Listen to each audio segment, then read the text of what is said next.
Olá pessoal, bem-vindos aí a mais uma aula da nossa disciplina de Introdução à Experimentação e ao Desenvolvimento de Protótipos e Projetos. Hoje a gente começa então na segunda parte aí da disciplina, né? A gente já acabou a parte de Robótica Educacional com os kits Lego e agora a gente vai preparar aí para começar na segunda parte, que seria Programação e Prototipagem com o uso do Arduino. Então, antes da gente poder entrar no tema do Arduino em si, né, a primeira coisa que a gente vai trabalhar é uma aula introdutória aqui, uma única aula de eletrônica básica. Então, o pessoal aí ao longo do curso de engenharia vai fazer toda uma disciplina, ou mais até, né, às vezes 2, 3 disciplinas de eletrônica, mas o que a gente está buscando aqui é só uma ideia geral, uma ideia inicial de alguns componentes de eletrônica, de alguns conceitos de eletrônica, para a gente poder então trabalhar com o Arduino, né? O Arduino vai ser uma plataforma que a gente vai estar constantemente interagindo com o hardware, com esses componentes eletrônicos, então a gente tem que ter uma noção básica do funcionamento, da forma como esses componentes se comunicam, conversam, para a gente poder trabalhar com esses conceitos. Bom, então, na aula de hoje a gente vai passar por esses tópicos aqui. Conceitos básicos de eletricidade, componentes básicos, a gente vai começar a ver aqui alguns primeiros componentes bem simples, né? E depois alguns outros componentes que têm algumas especificidades maiores, mas todos eles a gente vai ver aqui de uma forma bem simples mesmo, tá certo? Depois então a gente vai ver como que a gente consegue fazer a conexão desses componentes no ponto de vista de prototipagem. E por último, como que a gente vai entrar então nesse assunto aí dos microcontroladores, onde o Arduino se encaixaria, né? E também os sensores e atuadores, né? Então, por fora desses componentes básicos de eletrônica aqui, sensores e atuadores que a gente pode utilizar interfaceando com os nossos microcontroladores, tá certo?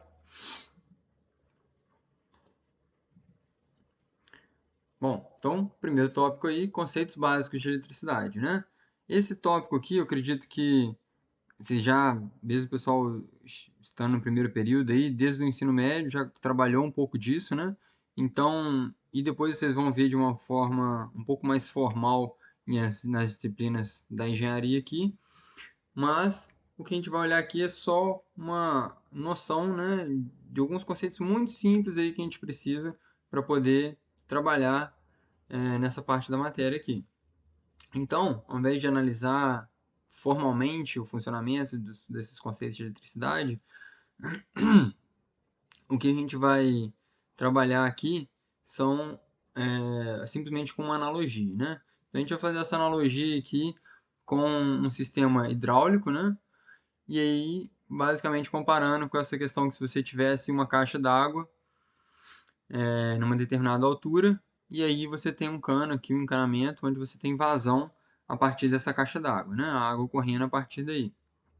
Então, com isso, gente, o que a gente consegue observar, e aí essa água está indo até um determinado dispositivo onde a gente consegue gerar trabalhos, né?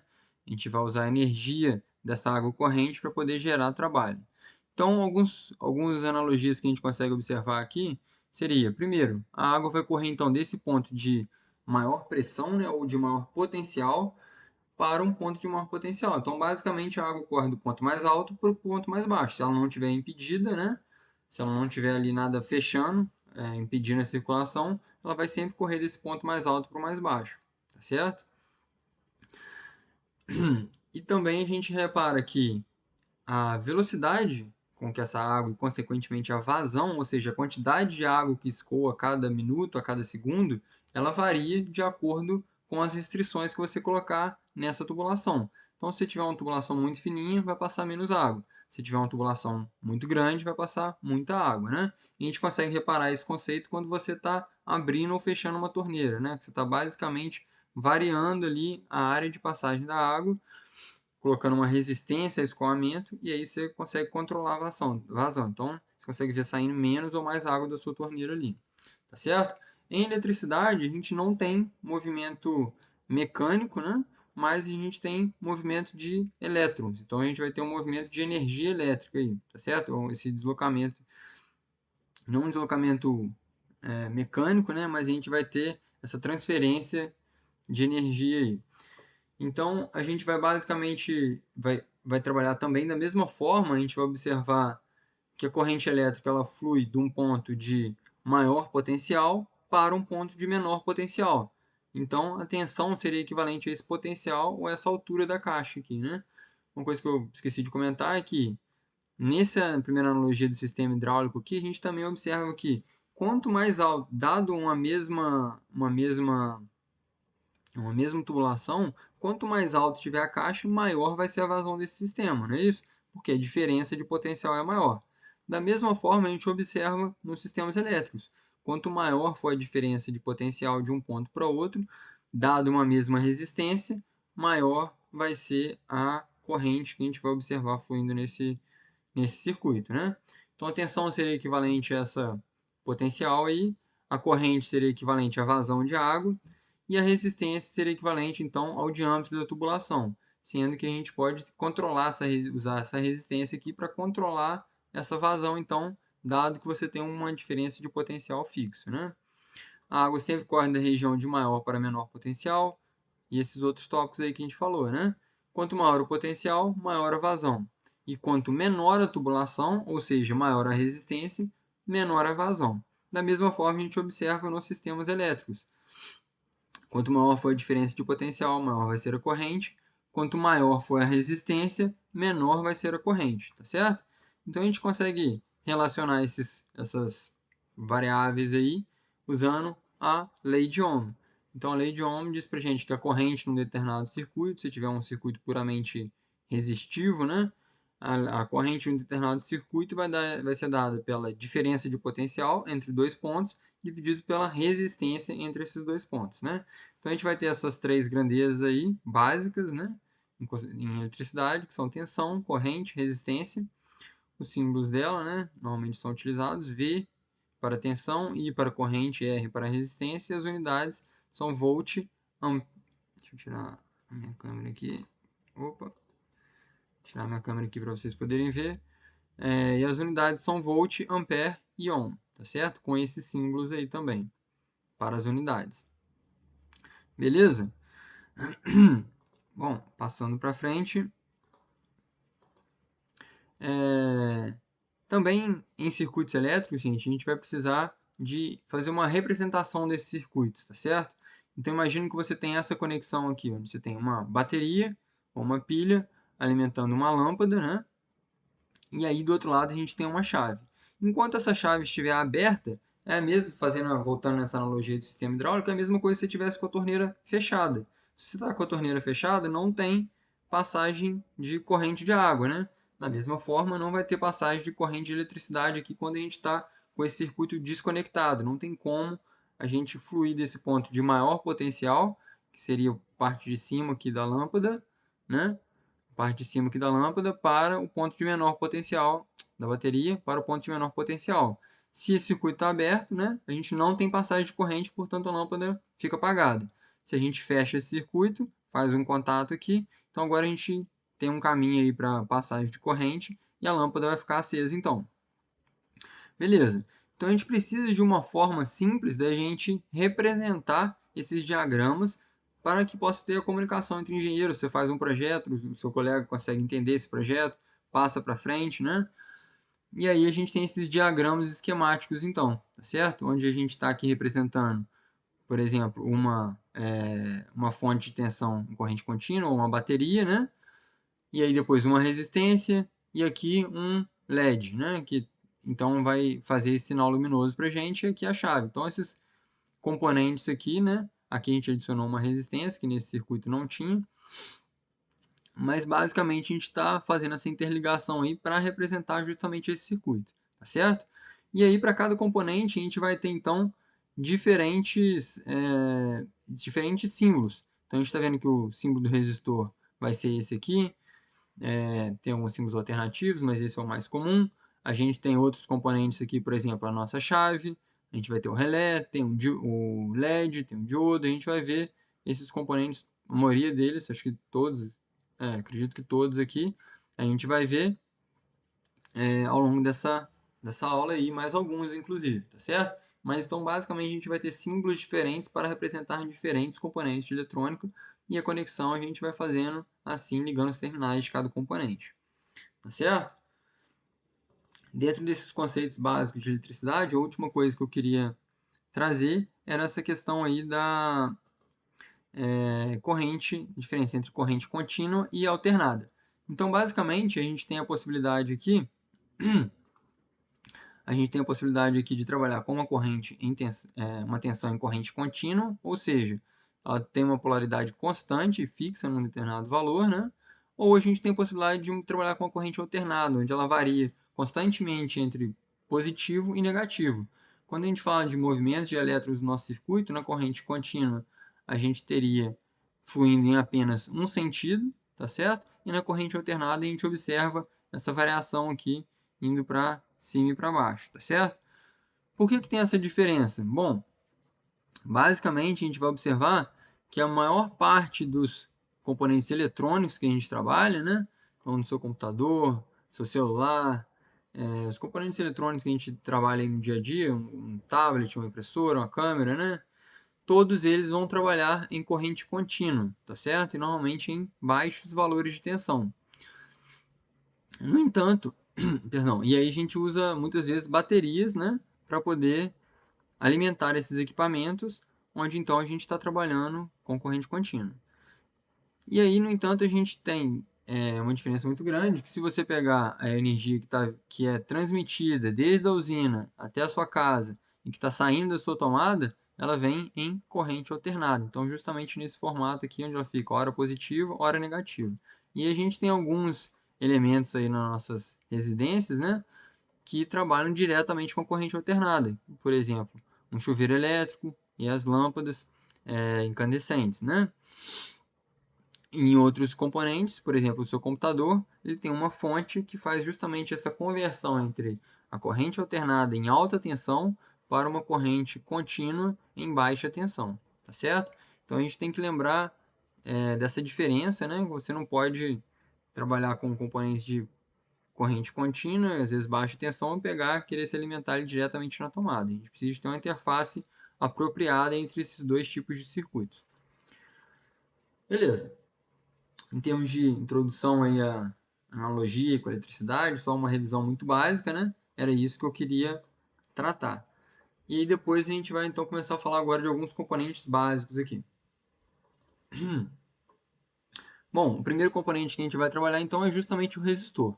Aqui a gente tem algumas fotos, né? Tem tipos diferentes de resistor, características construtivas diferentes, mas basicamente a gente tem aqui um componente maior, onde ele tem essas pernas alongadas aqui, que é porque quando você estiver fazendo a montagem numa placa de circuito impresso, que a gente vai falar daqui a pouco disso, você consegue atravessar a placa para soldar ele mais facilmente. Só que eles ocupam um espaço maior. E a gente tem esses outros componentes aqui que são montagens só de superfície. A gente tem outros tipos de resistor que são voltados para uma dissipação maior de potência. Enfim, diferentes tipos construtivos para atender diferentes finalidades. Esse aqui é o símbolo geral, aqui algumas fórmulas, né? Essa aqui relacionada à lei de Ohm, que a gente já tinha tratado, e a unidade dele, certo? A função básica do resistor, então, é limitar a quantidade de corrente que vai fluir em um determinado circuito ou malha. Ele apresenta, a princípio, uma resistência constante. Essa resistência constante, estou dizendo aqui em relação a variações na frequência do circuito, tá certo? Isso aí a gente vai fazer um contraponto com os capacitores e indutores, né? Mas basicamente para esse circuito, independente se você está trabalhando para esse componente, independente se você está trabalhando em corrente contínua ou corrente alternada ou qualquer que seja a frequência alternada, ele vai apresentar um mesmo valor de resistência, tá certo?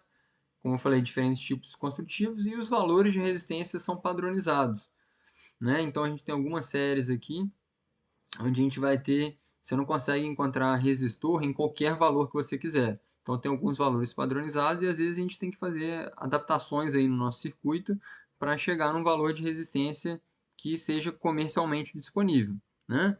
E a gente tem inclusive diferentes tolerâncias. Então tem, por exemplo, um resistor de 1,5 kΩ, né? 1500 ohms, mas ele tem uma tolerância, ele tem possibilidade de ter tolerância de 20, 10, 5, 2%, 1%, tá certo? Então, quando você vai selecionar o resistor, você também tem que selecionar qual que é a tolerância que você vai querer.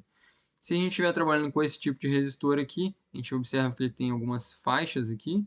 Essas faixas são para indicar o valor do resistor, você olhando para ele, né? Então tem um código aqui, uma tabela, que você consegue, olhando para a sequência das faixas, você dizer qual que é o valor do resistor, tá certo? Outra possibilidade é você pegar um resistor e conseguir medir aí com um multímetro, né? Para saber o valor de um resistor que às vezes está solto em um determinado circuito. Passando para frente, a gente tem os capacitores. Os capacitores têm funções distintas, né? A gente já vou discutir isso, mas antes disso, deixa eu só mostrar aqui para vocês algumas fotos. Também a gente tem características construtivas bem distintas. Dentre os capacitores, a gente tem uma variedade muito grande: capacitor de poliéster, eletrolítico, capacitor de cerâmica, capacitor de tântalo, diversos tipos diferentes aí. A gente tem capacitores que podem ser polarizados ou não, então por isso que a gente tem dois símbolos diferentes. Aqui as fórmulas que a gente usa para trabalhar com o capacitor, e a unidade dele é o Faraday. É. Bom, os capacitores eles têm uma característica que eles têm a capacidade de acumular carga, então eles vão ter a capacidade de se carregar, e depois se você remover a tensão sobre ele, ele consegue descarregar em algum circuito, né? Então, similar ao que a gente tem em uma bateria, né? Em termos de, a gente não trata, eles não têm uma resistência, mas eles têm uma impedância, ou seja, eles também podem apresentar uma dificuldade ao fluxo de corrente. Então, só que porém, isso aí a gente vai chamar, no caso dos capacitores e dos indutores, de impedância. E essa impedância, diferente dos resistores, ela não é constante de acordo com a frequência. Então, ela vai variar de acordo com a frequência. Se você passa de corrente contínua para corrente alternada em baixa frequência, para corrente alternada em alta frequência, então a gente vai ver que esses componentes vão ter uma impedância que variam, né, nesses casos aí. Em corrente contínua, se você estiver trabalhando em corrente contínua, depois que esse capacitor já está totalmente carregado, ele vai então funcionar como um circuito aberto, né? A gente tem aqui diferentes tipos construtivos, como eu já tinha comentado, e a gente falou que eles podem ter polaridade ou não, né? Então, olhando aqui para esse componente, esses aqui de cerâmica, por exemplo, não tem polaridade. Então, se você colocar ele invertido no seu circuito, não vai ter problema nenhum. O eletrolítico ele tem um polo positivo e um polo negativo. Então, a gente vê que tem uma faixinha branca aqui no componente que indica justamente o terminal negativo. Normalmente ele tem uma perninha um pouco maior também no terminal positivo, tá certo? E se você colocar ele na polaridade errada, você vai danificar o seu componente, ele pode até explodir. Então, tem que tomar cuidado na hora de fazer a ligação se o seu capacitor tiver polaridade, como por exemplo os capacitores eletrolíticos, né? São muito utilizados em circuitos de alimentação, quando você está preparando, por exemplo, a alimentação do seu circuito, né? A fonte de alimentação, circuitos de acoplamento, para você acoplar diferentes circuitos, circuitos de filtragem, para você eliminar ruído de alta frequência, por exemplo. Então, tem várias aplicações aí nos mais diversos projetos em eletrônica. Depois a gente tem os indutores, né, que tem também diversas características construtivas. A gente vê aqui alguns componentes que são bem distintos aí, né? Parecem bem distintos fisicamente.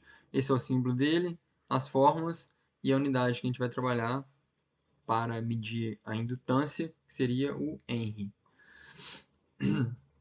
Assim como os capacitores, eles acumulam carga, eles têm uma impedância que varia com a frequência, mas eles têm um comportamento inverso do capacitor, né?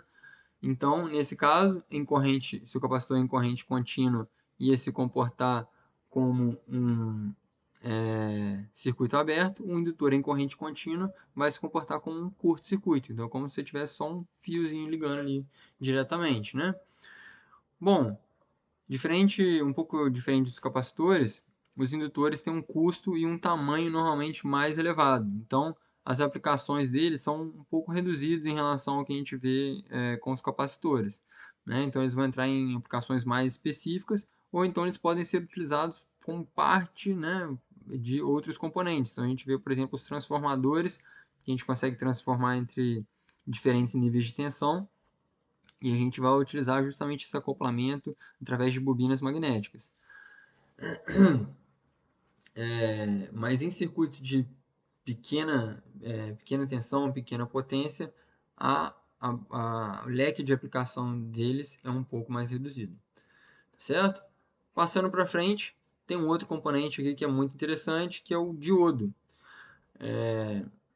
Então, só para colocar sua perspectiva aqui, gente, esses componentes, apesar de a gente estar vendo muita coisa aqui, né, eu quero passar só uma ideia geral, bem simples mesmo, de todo o funcionamento de todos os componentes, sem entrar muito em fórmulas, na formalidade da aplicação, mas só para ter uma ideia geral de quando a gente for fazer análise de um circuito, já ter visto isso uma primeira vez, e a gente pode discutir com mais calma cada um desses componentes se for necessário, né?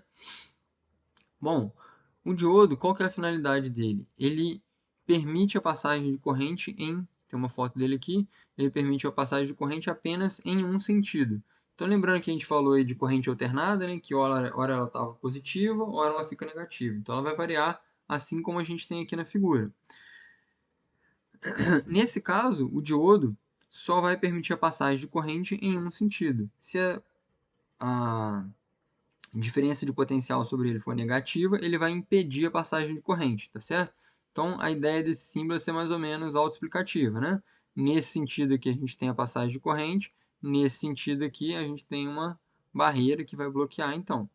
Então, se você estiver observando qual que é a tensão aqui sobre a sua carga, né? Imagina que você tem essa tensão de entrada e está observando qual que é a tensão sobre a sua carga. Bom, enquanto a gente tiver a passagem de corrente, a queda de tensão na carga vai ser a mesma tensão que a gente tiver na entrada, correto? Então, toda a corrente está fluindo aqui e a nossa queda de tensão está sendo aplicada toda sobre a carga. Quando a gente estiver no sentido inverso, ou seja, a tensão aqui nesse ciclo é negativa, o que acontece? Não tem passagem de corrente. Se não tem passagem de corrente, a queda de tensão sobre o resistor é nula. Então, a gente vai ter esse comportamento aqui no final, onde não vai ter nenhuma tensão sendo aplicada sobre a carga, né? O diodo também tem polaridade, então a gente vê, obviamente a gente tem que colocar ele no sentido correto, né? Para ele bloquear no sentido que você deseja. E aí o terminal negativo é indicado, então, por essa faixinha aqui normalmente, tá certo? Então a gente tem dois terminais, seriam o anodo e o catodo, positivo e negativo, né? E aí o terminal negativo é indicado por essa faixa aqui. Quando eles estão conduzindo, eles apresentam uma pequena queda de tensão. Então vai ser uma queda de tensão muito baixa, ele é quase como se fosse um curto-circuito aqui, mas na verdade ele tem uma queda de tensão bem pequena ali, tá certo? Bom, e aí a gente tem um outro componente, o nosso último, acho que eu acredito o último componente aqui mais simples, que é o LED. O LED nada mais é do que Light Emitting Diode. Então é um diodo emissor de luz. Então o comportamento dele é basicamente um diodo, no entanto, quando ele está conduzindo, ele vai emitir então um sinal luminoso, tá certo? A gente pode ter diferentes cores aqui, um LED branco, vermelho, azul. A gente tem LED que você consegue controlar a cor dele, são chamados LED RGB, né? Aí um pouquinho, na verdade, a gente vai ter uma combinação, como se fosse uma combinação de LEDs ali dentro. Mas no mais simples, a gente tem uma cor pré-definida e quando ele da mesma forma, né? Só quando a gente só aceita a passagem de corrente em um sentido, e quando ele estiver conduzindo nesse sentido, então ele vai emitir um pulso luminoso. Da mesma forma que o diodo, ele também tem polaridade, né? No caso do LED, como ele tem uma construção um pouco diferente, o terminal negativo normalmente é indicado, normalmente tem dois tipos de indicação aqui, né? O primeiro é em relação ao tamanho dos terminais dele aqui, das perninhas. Então, a perna maior é a perna positiva, a perna menor é a negativa. Em alguns casos, não está dando para ver muito bem aqui na figura, mas o que a gente tem é nesse invólucro de plástico aqui, a gente tem um chanfro aqui.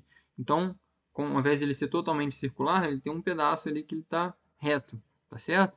Esse pedaço está reto, indica para a gente qual que é o terminal negativo, tá certo? A intensidade do brilho normalmente vai variar de acordo com a quantidade de corrente que está fluindo no circuito, que está passando pelo diodo, tá certo? Quanto maior a corrente, maior o brilho. No entanto, a corrente máxima que pode passar por esses componentes tem que ser limitada. Então, vocês vão ver que quando a gente está trabalhando com LED, para fazer indicação de alguma coisa, né? Normalmente a gente vai ter um resistor associado. Porque se você forçar a passagem de uma corrente muito alta por esse diodo, ele vai queimar, você vai danificar o componente. Então, normalmente a gente vai trabalhar nessa faixa de 20 a 100 miliamperes.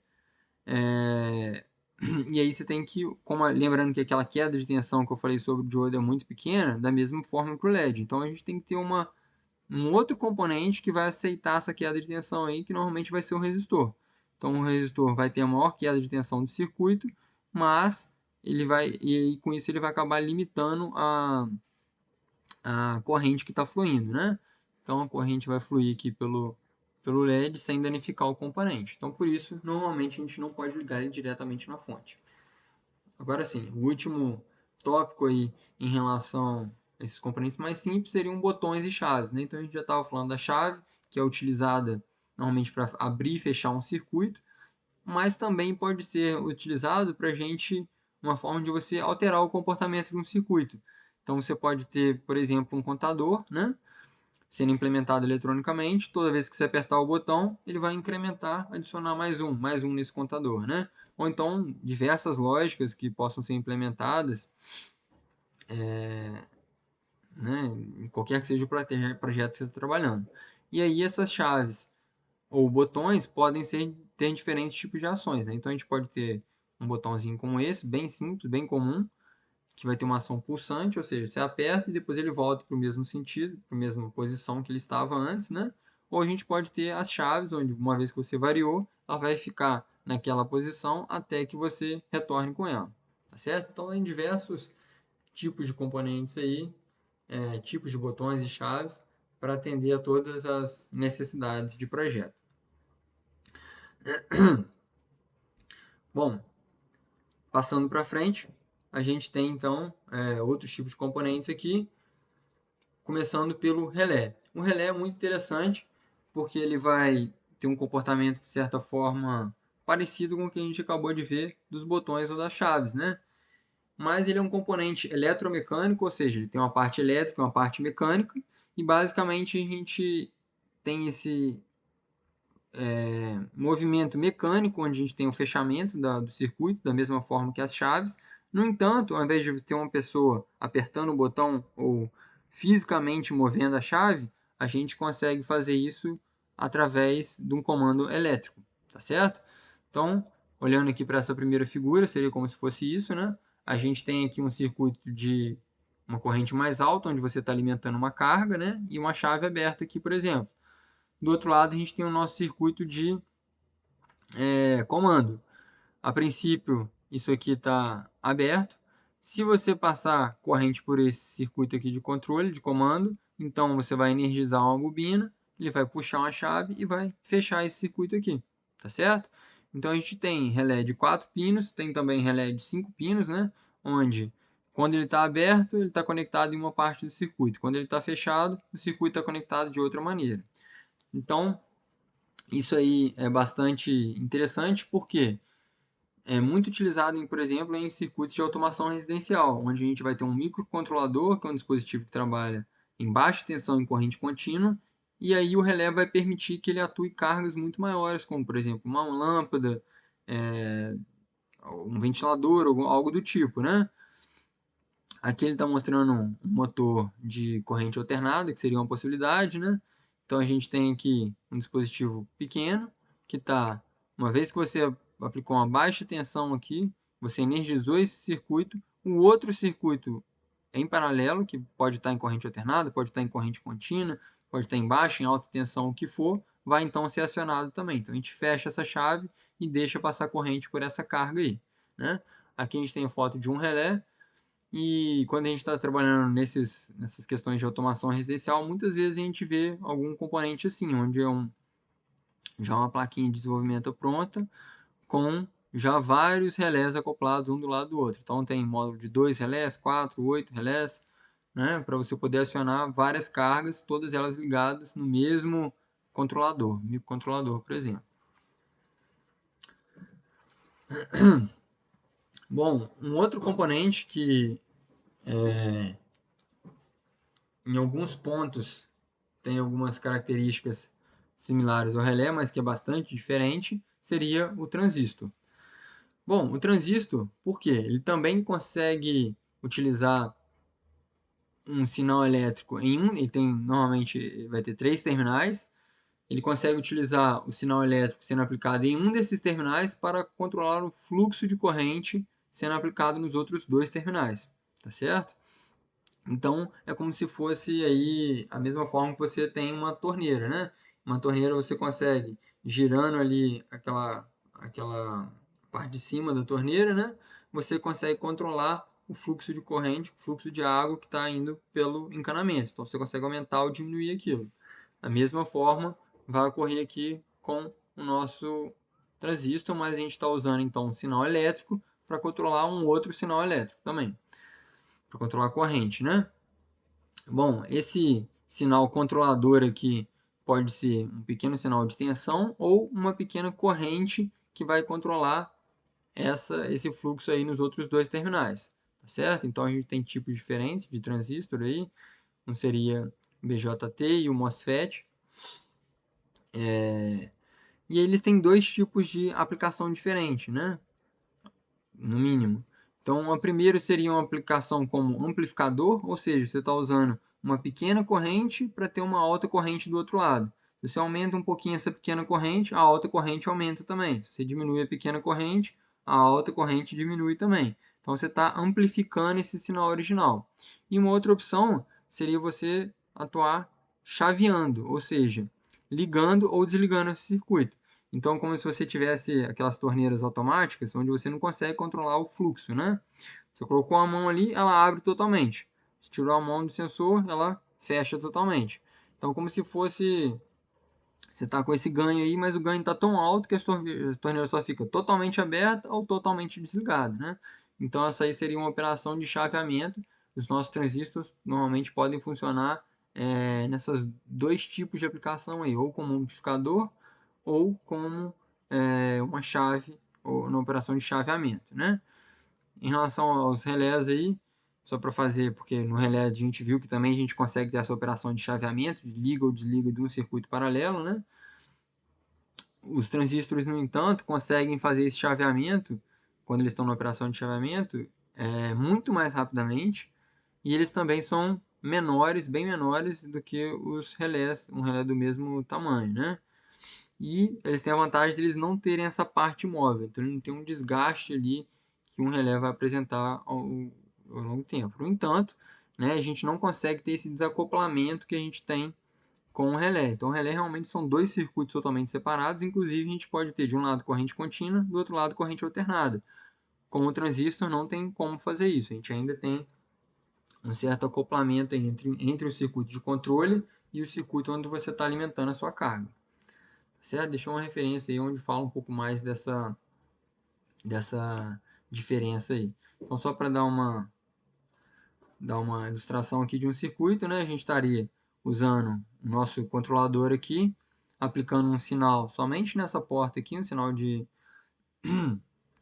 baixa tensão nessa porta central aqui, e aí esse transistor então vai permitir um fluxo de corrente muito maior do que o nosso controlador consegue fornecer, uma corrente que está sendo gerada pela bateria aqui, ele permite que esse fluxo de corrente seja utilizado então para alimentar uma carga grande como um motor, que o nosso controlador não conseguiria acionar diretamente. Então a gente através desse dispositivo do transistor, a gente consegue que o nosso controlador alimente uma carga maior. Beleza. Um outro dispositivo que a gente tem aí é o potenciômetro. Um potenciômetro muito simples, é basicamente uma resistência, um resistor de resistência variável, tá certo? Ou seja, é um resistor, mas que você consegue controlar o valor dessa resistência, né? Então, realmente vai funcionar como se fosse aquela torneirinha ali. Você está variando essa dificuldade ao fluxo de corrente que você tem no seu circuito. Então, olhando para esse circuito aqui, a gente tem uma bateria, né? Aí aqui um resistor para poder limitar. Lembra, sempre que a gente tem um LED, a gente tem que limitar a corrente máxima no nosso circuito, senão você pode danificar o LED. E aí aqui do outro lado a gente tem uma resistência variável. Então, se eu colocar esse terminal, como se eu tivesse esses dois terminais aqui, o terminal do meio eu estou controlando onde que está essa chavezinha aqui.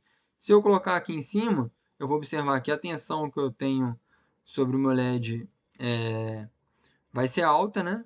Relativamente alta, e por isso meu LED vai estar com um brilho bastante elevado. Se eu jogar aqui para baixo, eu vou observar que os dois terminais do meu LED vão estar então conectados no terminal negativo, ou seja, em baixo potencial eu não tenho corrente fluindo através do LED, então nesse caso eu não teria brilho. Se eu estiver aqui no meio do caminho, eu vou ter um brilho intermediário, né? Então aqui a gente tem aqui um potenciômetro, né, onde a gente vê que realmente dá para você controlar isso aqui como se fosse uma torneirinha, ajustando esse knob aqui do circuito, né? E aqui o outro lado, um outro componente que às vezes é chamado de trim pot também, onde a gente é o mesmo conceito, no entanto, você não tem esse terminal para você fazer o ajuste com a mão. Normalmente você precisa de uma chavezinha de fenda ali para conseguir fazer o ajuste, e a gente tem esses símbolos aqui para representar o potenciômetro, tá certo? Componente bastante útil para a gente poder lidar aí com os nossos protótipos em eletrônica. Bom, outro componente, gente, seria o amplificador operacional.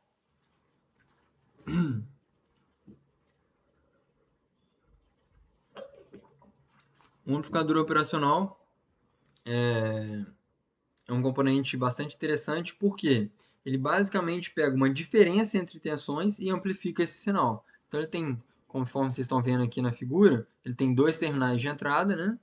E aí ele pega a diferença entre esses dois terminais e vai amplificar. Então você tem uma diferença de tensão pequenininha e do outro lado você consegue ter uma tensão maior, tá certo?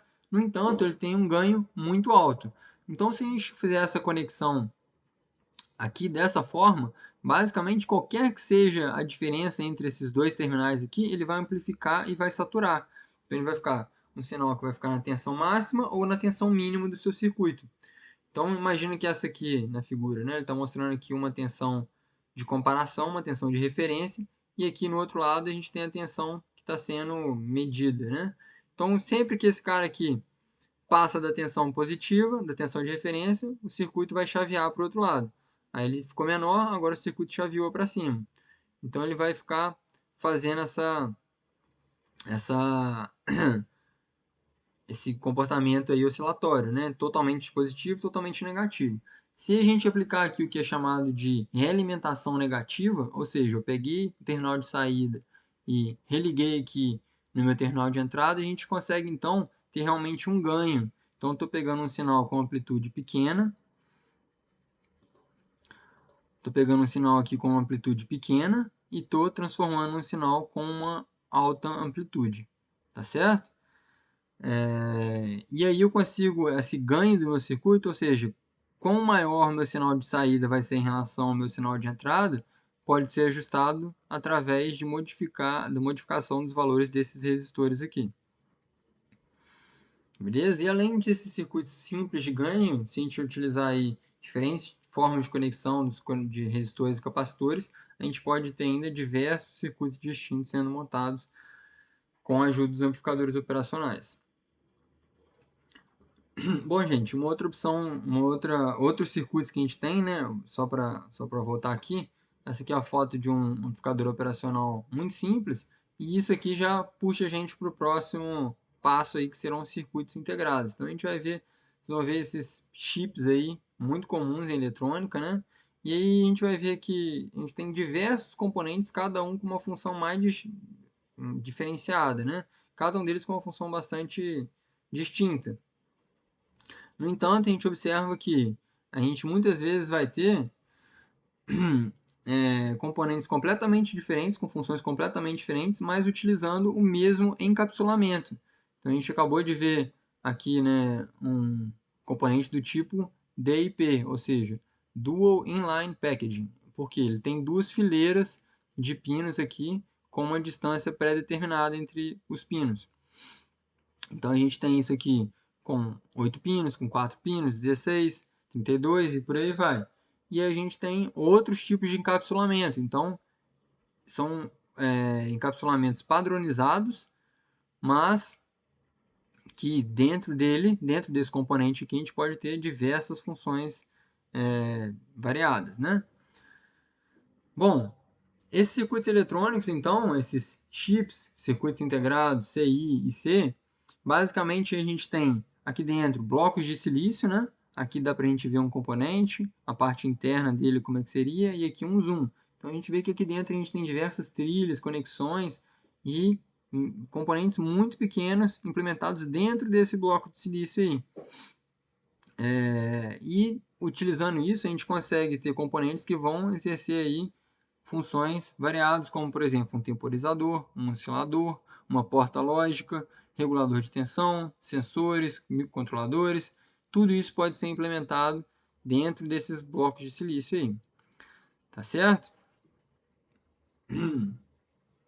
Uma coisa aqui que é importante, normalmente quando você está trabalhando com esses componentes, né, você vai estar lidando aí com um datasheet, ou seja, algum componente que vai te dizer, olha, o pino tal é uma saída de tensão digital, o outro é uma entrada de tensão analógica, onde você consegue ler uma tensão analógica. Então ele vai te definir, aqui o pino X é o pino usado para alimentação positiva, o outro é o pino utilizado para alimentação negativa, né?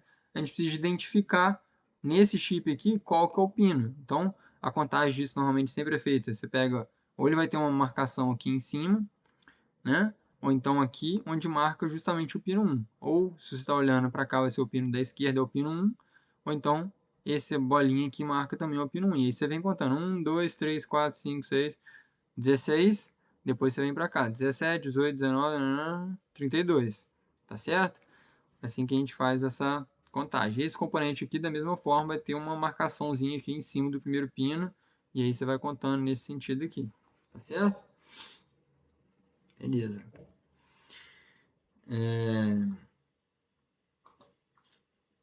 Bom, agora eu vou falar um pouco, uma vez que a gente já viu esses componentes todos aí, como que é feita a conexão entre eles. Principalmente quando a gente está falando em questão de prototipagem, né? Então, a primeira possibilidade seria a gente trabalhar com essa placa aqui, que então é chamada de protoboard, né? Basicamente, ela é uma placa onde a gente tem justamente esses furos aqui para a ligação dos componentes e eles já têm essa distância que a gente estava falando antes, que é pré-definida entre os diferentes, né? Quando a gente tem esse tipo de componente aí que tem a distância entre os pinos é padronizada, ela também tem essa distância aí que acho que é 1 milésimo de polegada. Ou 100, não, 100 milésimos de polegada, se eu não me engano. Tá certo? E aí a gente vai então, como é que a gente vai fazer a ligação entre os componentes? Basicamente, simplesmente pega uma das pernas, coloca nesse buraquinho, pega a outra perna, coloca em outro desses furinhos aqui, e aí o que a gente tem é os componentes. Os componentes aqui, vocês acompanharem aqui pela tela setinha aí, esses componentes que estão na mesma coluna, eles estão todos internamente conectados. Então, se a gente olhar aqui na figura, a gente vai ver que esse terminal aqui do LED está conectado nesse terminal aqui do resistor, tá certo? E aí você pode utilizar os fios para poder fazer essa ligação. Então, eu estou vendo, ó, esse terminal do LED está ligado nesse terminal do resistor, esse terminal do resistor está ligado aqui, que está ligado aqui, que está ligado então nesse resistor aqui e também está ligado nesse pino aqui do meu componente, do meu circuito integrado.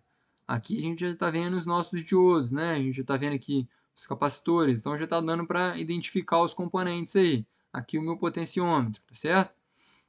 Então, basicamente, na protoboard é importante lembrar que todos esses componentes, todos os pinos, esses buraquinhos aqui que estiverem numa mesma coluna, estão conectados eletricamente, tá certo? E nessas linhas aqui principais, também todos eles estão conectados. Então, esses nós aqui estão conectados, esses aqui estão separados, mas conectados entre si, tá certo? Então, depois dessa vala aqui, a gente não tem mais conexão. No entanto, aqui em cima a gente tem toda essa fileira de baixo, que está marcada aqui por essa linha vermelha, está conectada entre si. E toda essa fileira azul também está marcada, conectada entre si, tá certo? E aqui embaixo toda a fileira azul está conectada, e aqui em cima toda ela está conectada também. Normalmente isso aqui vai ser utilizado para alimentação. Então eu vou pegar um desses terminais, por exemplo, vou ligar no meu 5 volts, o vermelhinho, né, para indicar que é a tensão positiva, normalmente é utilizado, e o azul vou ligar no meu terra, no ground. E aí aqui ele está trabalhando dos dois lados, né? Então ele pegou o azul lá de cima, ligou no azul aqui de baixo, e vermelho a mesma forma, para dizer que todos eles estão trabalhando aqui, o vermelho no mesmo de cima e de baixo aqui no mesmo potencial, e o azul de cima e de baixo no mesmo potencial, tá certo? Então essa aí seria a forma mais rápida que a gente tem de fazer testes aí de conexão de componentes eletrônicos para prototipagem. Uma outra possibilidade, quando você já quer algo um pouco mais permanente, né, é a gente utilizar o que essas duas plaquinhas aqui, que são chamadas também de Perf Board e Vero Board. Então, nessa primeira, a gente simplesmente tem essa mesma distribuição dos pinos nessa distância pré-definida, né? Mas os componentes não estão conectados, não tem conexão elétrica entre os diferentes terminais. Então, basicamente, você poderia, nesse caso aqui, a gente vai soldar os componentes, né? Então, você pode colocar um componente aqui, aqui, e aí utilizar um pouquinho de solda aqui para ligar dois terminais distintos, né? E aí continuar a sua conexão. Ou então a gente pode ter a Vero Board, que é basicamente como se fosse aquele mesmo conceito da protoboard que a gente viu. Protoboard também esqueci de comentar, em inglês é chamado de breadboard, então às vezes você vai ver isso. Na Veroboard, o que a gente vai ter é esses nós aqui, a princípio, estão todos conectados, né? E aqui, de um lado, de uma coluna para outra, a gente não tem conexão. Mas, se você pegar um fio e fizer a conexão, então aí eles estão conectados, né? A gente também pode pegar um desses nós aqui e quebrar, para a gente poder ter menos conexões, né? Então basta você fazer tirar um pedacinho dessa cobertura de cobre aqui. Isso pode ser feito com até mesmo com a chave de fenda, mas às vezes com uma pequena broquinha, né? Vai ali, faz um furinho, você remove essa parte do cobre e a gente consegue ter nós menores aqui para poder ter um aproveitamento melhor dessas plaquinhas aí, tá certo? Então, uma opção também para prototipagem, no entanto, algo um pouco mais permanente, mais fixo, porque você vai realmente soldar os componentes ali, tá certo? Só que é mais barato do que uma protoboard, né? Por último, gente, quando você já está com um produto mais avançado, mais próximo do final, a gente vai então começar a trabalhar com as nossas placas de circuito impresso. Vocês já devem ter visto isso aí, essa placa que você tem dentro de componentes eletrônicos, até mesmo dentro de eletrodoméstico, né? Dentro de computador. Então, são placas aí onde a gente tem diversos componentes, vários circuitos integrados, vários resistores, LED, capacitor, oscilador, conectores aqui.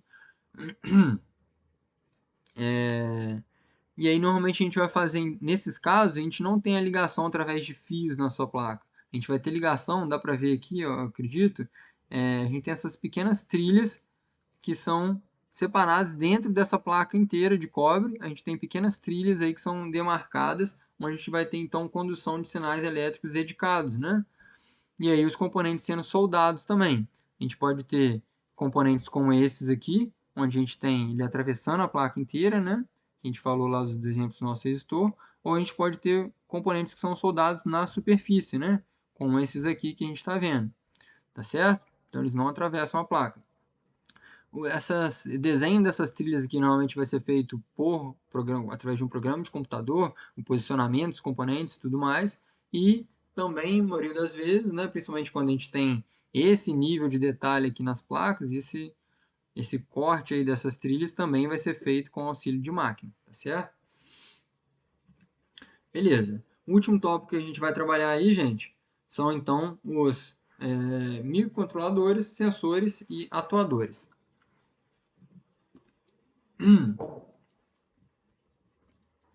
Bom, primeiro vamos falar em relação aos microcontroladores, né? Uma diferença básica entre dois componentes que às vezes causam um pouco de confusão, que seriam os microprocessadores e os microcontroladores.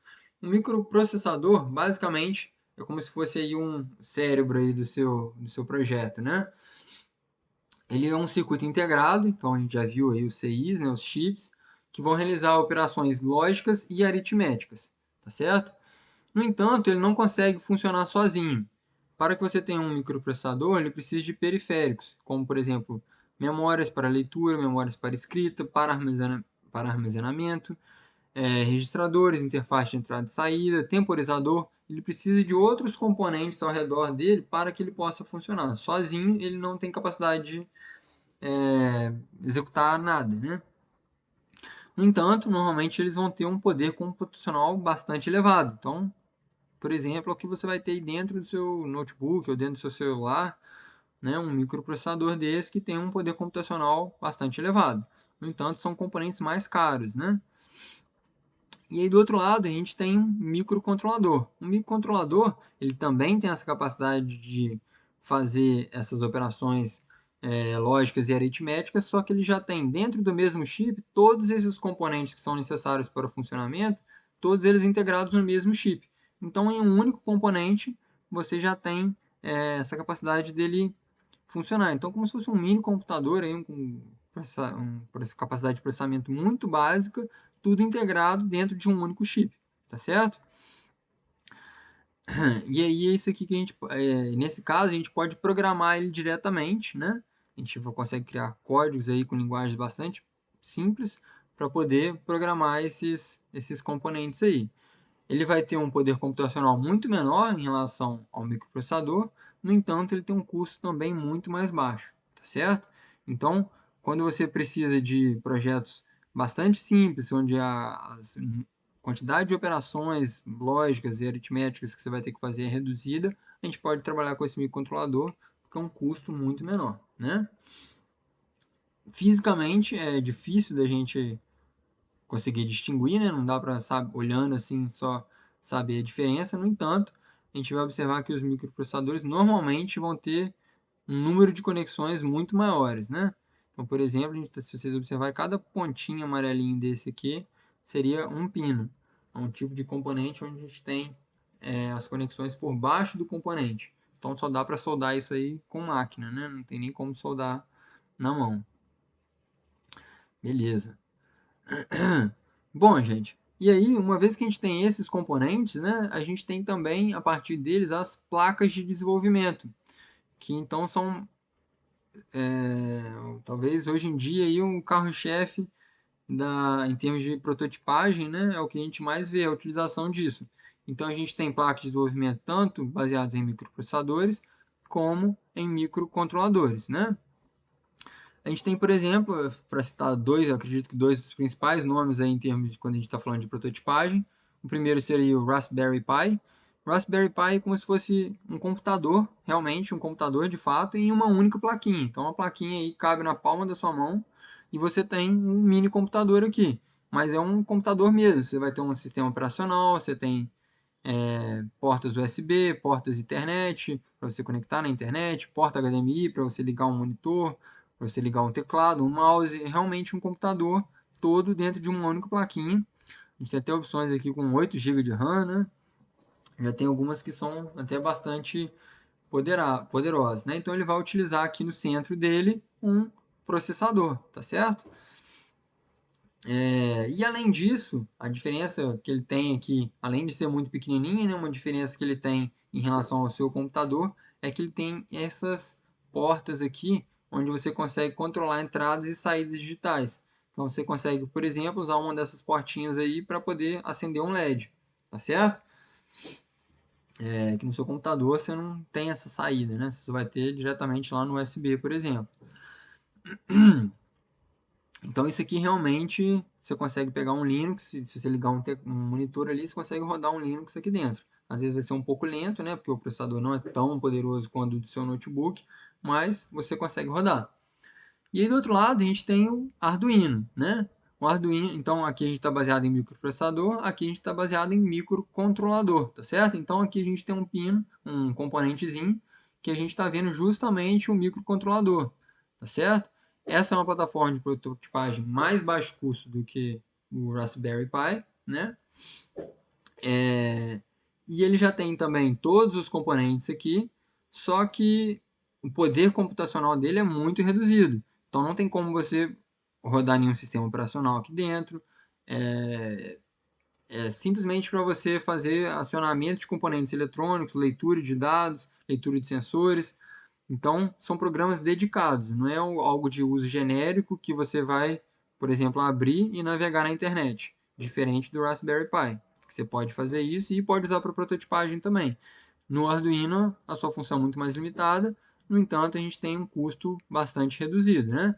A gente ainda tem uma porta USB aqui, uma porta de alimentação e também esses pinos aqui, que são os pinos de entrada e saída que a gente vai utilizar para conectar os nossos sensores, os nossos atuadores, acionar um LED, os nossos componentes eletrônicos, né? Beleza, e ele vai utilizar então esses microcontroladores aí da família Atmega. Bom, gente, uma vez que você tenha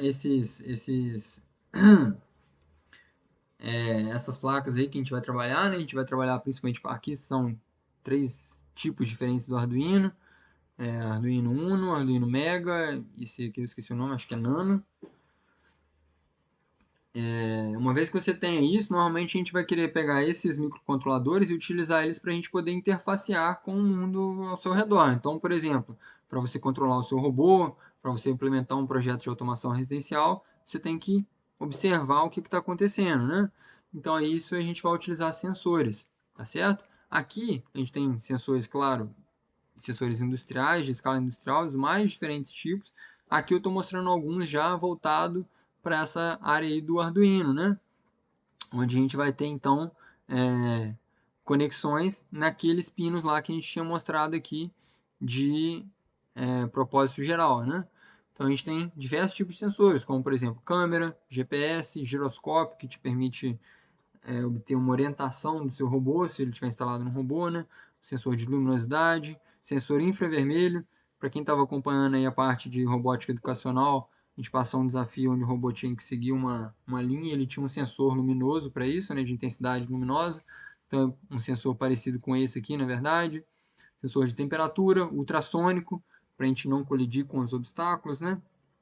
Outros sensores aí, luminosidade e o acelerômetro, que vai te dar a aceleração de um determinado, por exemplo, do seu robô, né?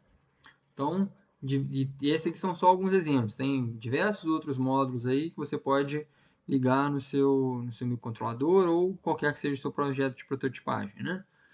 Então, muito importante. E por último, gente, a gente tem então os nossos atuadores, tá certo?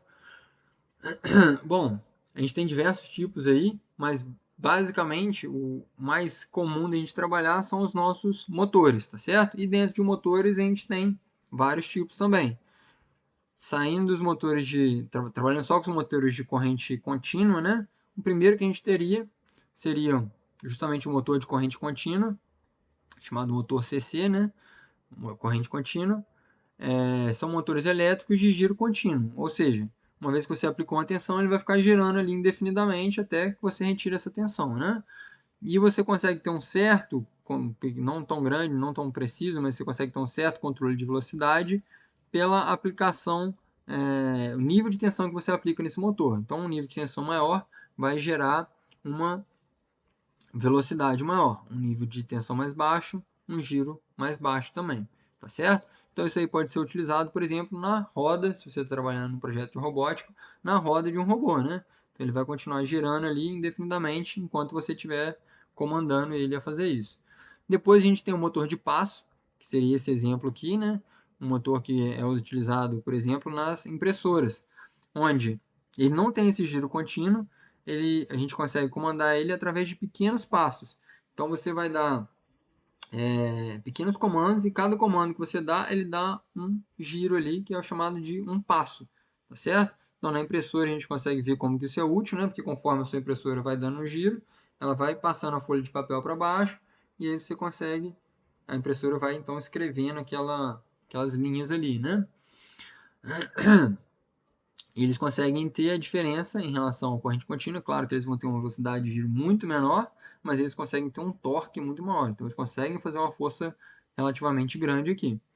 E depois, por último, gente, a gente tem o último exemplo nosso aqui, vai ser o servomotor, tá certo? O servomotor, ele é diferente dos outros dois porque a gente consegue dizer para ele, olha, vai para uma tal posição. Então, seu motor pode estar aqui, você pode falar para ele, vai para 45 graus. E ele tem um controlador interno dele, onde ele vai, então, fixar o eixo do motor ali em 45 graus, independente de qual que seja a força aqui, né? Claro que vai depender da capacidade do motor, mas para pequenos distúrbios de força que você tiver, ele consegue se manter fixo ali no 45 graus, tá certo? Então, você controla a posição do eixo do motor que você tiver. A princípio, eles vão ter uma faixa de giro ilimitada, mas a gente tem adaptações aí que você consegue fazer um servomotor de giro, consegue passar aí dos seus 360 graus, né? Bom, gente, esses são os principais atuadores que a gente vai trabalhar, mas a gente tem outras opções aqui também, que são as nossas bombas e válvulas, tá certo? Então, a bomba é justamente para você bombear um líquido, um fluido, né? De um determinado lugar para outro, ou para aumentar a pressão em um determinado circuito, realmente um circuito hidráulico, né, por exemplo. E a gente tem também as válvulas, né?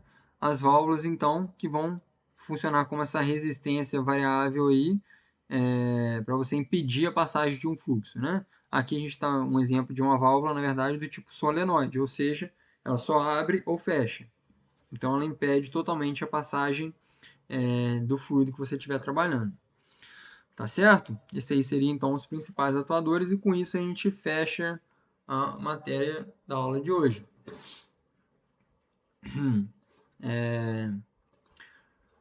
Bom, só para citar aí, essas aí são algumas referências, onde eu tentei tirar as principais, uma parte das figuras desse que eu usei nesses slides. E a gente tem aqui um material auxiliar, tá certo? Primeiro seria esse livro do Bolestad, que faz parte da referência da bibliografia do curso, está disponível na biblioteca virtual da Pearson do Cefet-MG, então vocês têm acesso. E aqui eu coloquei alguns vídeos, tá? Onde vai entrar em mais detalhes aí em relação a alguns desses tópicos que eu passei. Então, aqui embaixo tem uma playlist de um curso de eletrônica básica, então vai falar de alguns desses componentes aí que eu tratei, às vezes em um pouco mais de detalhe. E aqui em cima tem um canal no YouTube que talvez alguns já conheçam, que chama Manual do Mundo, tá certo? Tem alguns vídeos assim que são bem básicos, bem iniciantes mesmo, né? Mas ele tem uma playlist que chama Manual Maker, se eu não me engano. Manual Maker. Não, Curso Maker. Curso Maker do Manual do Mundo. E aí dentro dele tem alguns vídeos que é justamente voltado nessa área de prototipagem. Então tem alguns conceitos bem interessantes. Os vídeos são assim, de qualidade muito boa, né? Então recomendo aí quem tiver um tempinho para poder assistir. Aqui tem dois vídeos especificamente, onde um deles é sobre componentes eletrônicos, então ele fala aí de alguns outros componentes eletrônicos, e um outro que fala sobre conexão com o protoboard, né, falando dessa questão da conexão dos diferentes componentes, tá certo? Então, tendo tempo, eu recomendo aí assistir isso. Bom, pessoal, para a aula de hoje era isso que eu tinha para dizer. Agradeço aí a presença e até a próxima. Um abraço.